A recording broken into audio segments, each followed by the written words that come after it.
हिंदी साहित्य सागर workbook question answer बात अठन्नी की पार्ट 2।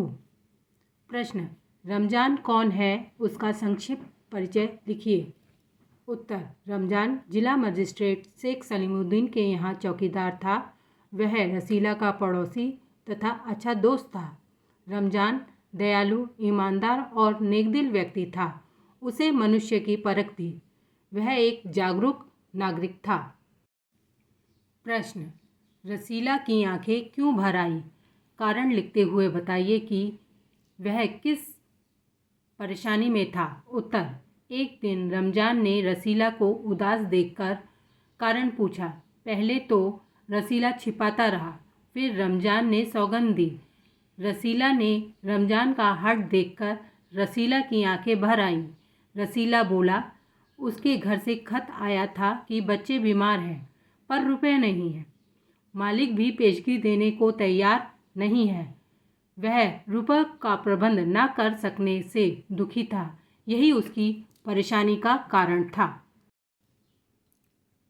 प्रश्न, रसीला की परेशानी में उसके मित्र ने किस प्रकार उसकी मदद की? सच्चे मित्र की पहचान के संबंध में अपने विचार व्यक्त कीजिए। उत्तर, रसीला का मित्र रमजान उसकी परेशानी सुनकर ठंडी सांस भरता है और उसे ठहरने को कहता है। वह अपनी कोठरी में जाता है और कुछ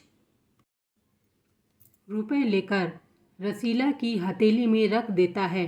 सच्चा मित्र वही होता है जो हमारे दुखों और परेशानी में हमारे साथ होता है। रसीला के संकट के समय रमजान ने उसकी सहायता की। यही सच्ची मित्रता की पहचान है। मनवा लेना, लातों के भूत बातों से नहीं मानते। प्रश्न, उपरोक्त कथन का वक्ता कौन है? वह किसके बारे में किससे क्या कह रहा है? उत्तर, वक्ता इंजीनियर बाबू जगत सिंह है। वह रसीला को खूब पीटते और घसीटते हुए पुलिस थाने ले गए। वह रसीला के बारे में पुलिस सिपाही के हाथ में 5 का नोट रखते हुए बोले, मनवा लेना, लातों के भूत बातों से नहीं मानते। प्रश्न, कथन का वक्ता का पूरा परिचय देते हुए उसके अपने नौकर के प्रति व्यवहार के बारे में भी लिखिए।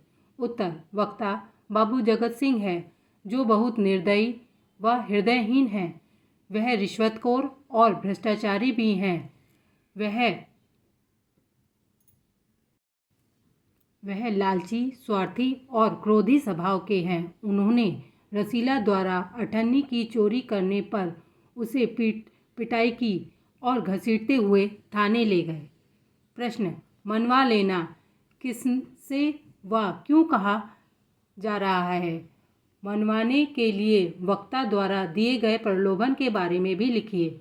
उत्तर, मनवा लेना इंजीनियर बाबू जगत सिंह द्वारा सिपाही से कहा जा रहा है। रसीला ने जब इंजीनियर साहब के यहाँ अठन्नी की चोरी की, तब वह उसे पीटते हुए पुलिस थाने ले गए। सिपाही के हाथ में 5 रुपए का प्रलोभन देते हुए बोले, मनवा लेना, लातों के भूत बातों से नहीं मानते। प्रश्न, गरीब की छोटी सी गलती भी अपराध बनकर उसे सजा दिला देती है, पर अमीर उसी से विलासिता की जिंदगी जीता है। कहानी के संदर्भ में इस कथन को समझाते हुए लिखिए। उत्तर, जब कोर्ट के फैसले में रसीला को 6 मास की सजा सुनाई जाती है तो रमजान सोचने लगता है कि यह दुनिया न्याय नगरी नहीं, अंधेर नगरी है। एक गरीब आदमी छोटी सी गलती करने पर भी सजा भुगतता है और असली बड़े अपराधी बड़ी बड़ी कोठरियों में बैठकर दोनों हाथों से धन बिटोरते हैं और विलासिता की जिंदगी जीते हैं। उन्हें कोई नहीं पकड़ता। रसीला ने अपना अपराध तुरंत स्वीकार कर लिया। उसने कोई बहाना ना बनाया। चाहता तो कह सकता था कि यह साजिश है। प्रश्न, रसीला का क्या अपराध था, स्पष्ट कीजिए।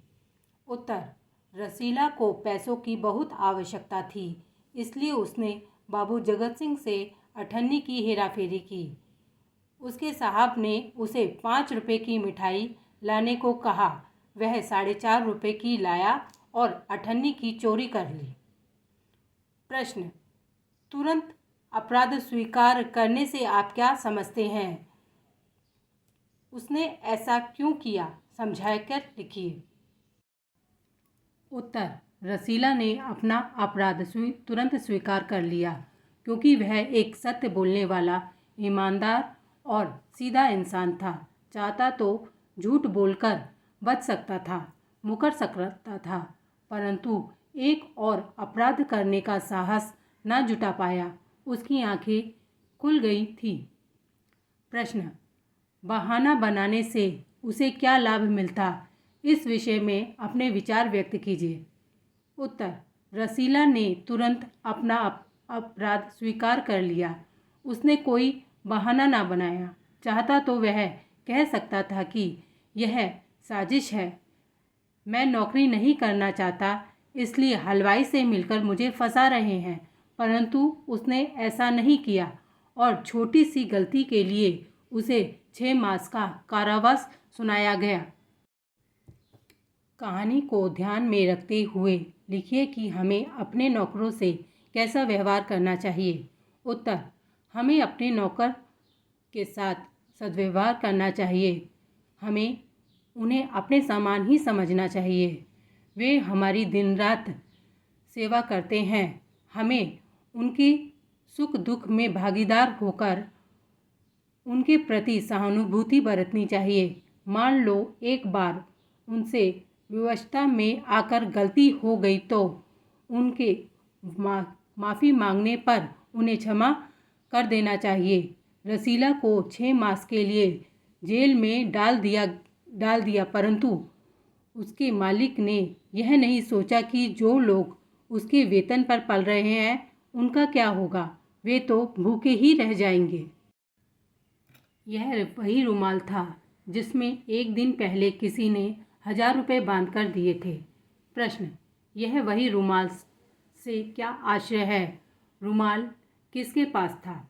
उत्तर, यह वही रुमाल से यह आशय है कि यह रुमाल वही रुमाल था जो कि कचहरी आने से एक दिन पहले किसी ने शेख सलीमुद्दीन को रुमाल में लपेटकर 1000 रुपये रिश्वत के लिए दिए थे। रुमाल शेख सलीमुद्दीन के पास था। प्रश्न, रुमाल धारक का पूर्ण परिचय दीजिए। उत्तर, रुमाल धारक शेख सलीमुद्दीन थे, जो कि जिला मजिस्ट्रेट और बाबू जगत सिंह के पड़ोसी थे। वह भी रिश्वतखोर थे। कोई भी काम करने के लिए शिकार को फंसा देखकर उससे अच्छी कीमत वसूलते थे। वह हृदयहीन और अन्यायी व्यक्ति थे। प्रश्न, इनके पास कौन चौकीदार का कार्य करता था? उसने किस पर कौन सा उपकार किया, समझाकर लिखिए। उत्तर, रमजान जिला मजिस्ट्रेट शेख सलीमुद्दीन के यहाँ चौकीदार का काम करता था। वह रसीला के पड़ोस में ही रहता था, जिससे दोनों में अच्छी दोस्ती भी थी। रमजान दयालु तथा नेकदिल इंसान था। उसने रसीला की मुसीबत के समय आर्थिक सहायता की, जब रसीला का बच्चा बीमार था और रसीला को पैसों की बहुत आवश्यकता थी। प्रश्न, 1000 रुपये क्यों दिए गए थे? इस प्रकार के लेन देन के बारे में अपने विचार व्यक्त कीजिए। उत्तर, शेख सलीमुद्दीन को 1000 रुपये रिश्वत के तौर पर दिए गए थे ताकि वह रिश्वत देने वाले व्यक्ति के पक्ष में लिखकर उसे केस जिता दे। यह लेन देन हमारे समाज के लिए किसी अभिशाप से कम नहीं। यह समाज को गंदा बनाता है।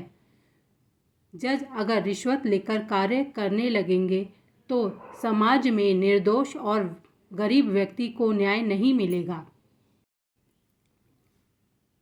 चोरी पकड़ी गई तो अपराध हो गया। असली अपराधी बड़ी बड़ी कोठियों में बैठकर दोनों हाथों से धन बिटोर रहे हैं, उन्हें कोई नहीं पकड़ता। प्रश्न, चोरी किसने व क्यों की थी? क्या उसकी चोरी अपराध के लायक थी? उत्तर, रसीला ने मजबूरी में चोरी की थी क्योंकि उसे का बच्चा बहुत बीमार था। उसने अपने मालिक से पेशगी मांगी किंतु उन्होंने नहीं दी। रसीला के दोस्त रमजान ने इस समय उसकी मदद की और उसे पैसे दिए। रमजान का चिढ़ ऋण चुकाने के लिए उसने चोरी की। उसकी चोरी अपराध के लायक नहीं थी। चोरी केवल अठन्नी की थी और सजा देने वाला स्वयं एक भ्रष्टाचार जज था। प्रश्न, असली अपराधी से क्या तात्पर्य है? यहाँ असली अपराधी किसे कहा गया है? उत्तर, असली अपराधी से तात्पर्य है कि जो रिश्वत लेते हैं और बड़ी बड़ी कोठियों में बैठकर दोनों हाथों से धन बिटोरते हैं, उन्हें कोई नहीं पकड़ता। यहाँ असली अपराधी बाबू जगत सिंह और जिला मजिस्ट्रेट शेख सलीमुद्दीन हैं, जो रिश्वत लेकर भी सम्मान से जीते हैं।